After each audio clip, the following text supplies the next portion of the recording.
how can you drive a vehicle in Japan? And I'm telling you, it really depends on the country. It really depends where you're from. There's a number of countries that are really lucky that can just transfer their license. First of all, if you are on a tourist visa and you are staying in Japan for about a year or under a year, all you need is an international license. With the international license you can drive for a year, I believe, and I have heard some wild stories about people going back home after a year, getting another international license, coming back, driving a second year, and so forth and so on and so forth. I believe it's illegal, and I believe you can get in trouble because they can track how long you've been in the country. But I heard some stories that it works. Another good thing about that is if you show a cop an international license and you tell them you've only been in the country for a few months, and basically he can see that in your passport, you don't have an address, so writing a ticket is very difficult, and I heard a few people come or get out of that fairly easily. But you need to be careful, because after staying 3 months in the country, doesn't matter what visa you have to have, well, you have to have an alien registration card. And when they have your alien registration card, that's when they have your address, so the ticket thing is a lot easier. There's another option of driving in Japan. When you transfer your license like I do, there's a Japanese translation that needs to be provided, and I heard that Japanese translation is enough. So let's say you go to your embassy or consulate and you provide them with the original, let's say, European license. The Japanese embassy or consulate in Germany will then give me that Japanese translation, and you need to bring the Japanese translation with your original European license, and you are also allowed to drive in Japan for up to 1 year. But don't take my word for it. Do your own research. I don't know how things have changed. Call the embassy. Those guys are bored shitless anyway and have nothing to do all day, so go and have a chat with them. I guess it's just whichever way is cheapest.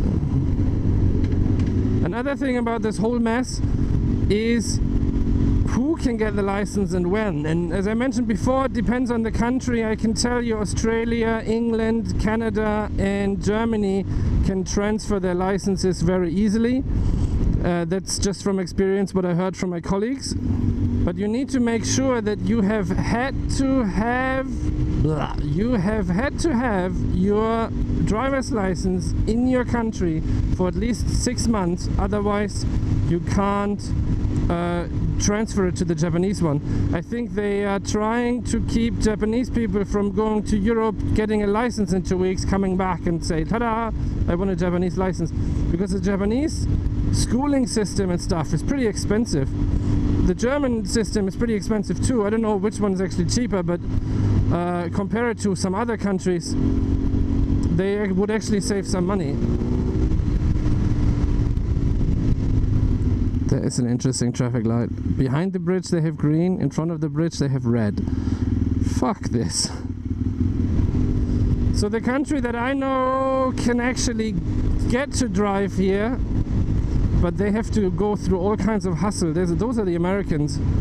I'm not trying to turn this into a shit fest on how bad American license system is, but it's pretty hard to get a Japanese driver's license for Americans in this country.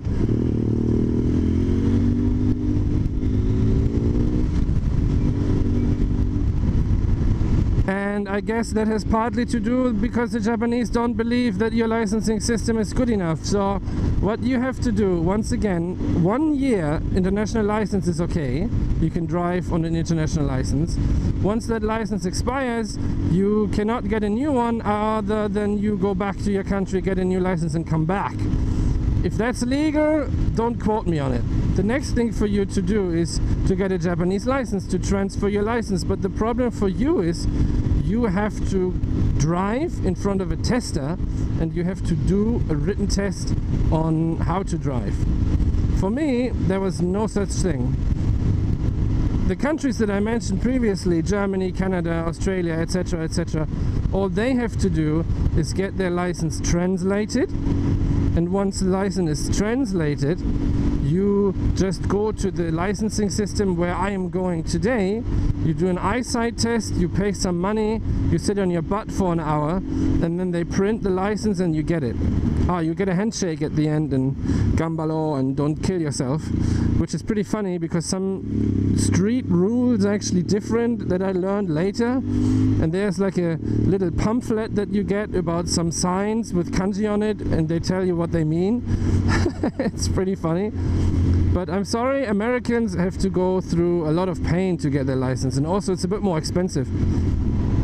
I've heard horror stories that people, about like 80–90%, fail the practical test, the practical driving test.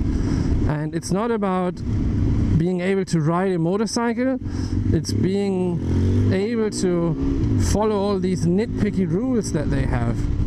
And there are a lot of rumors, like the ex-Japanese police are now test drive teachers, and they're just doing it for the money, and they're trying to screw people over to make more money, and I don't know, I'm not saying any of it is true.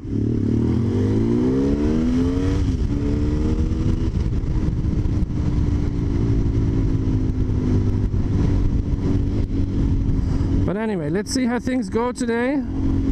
I'm excited. Woo! I'm excited. Fuck me.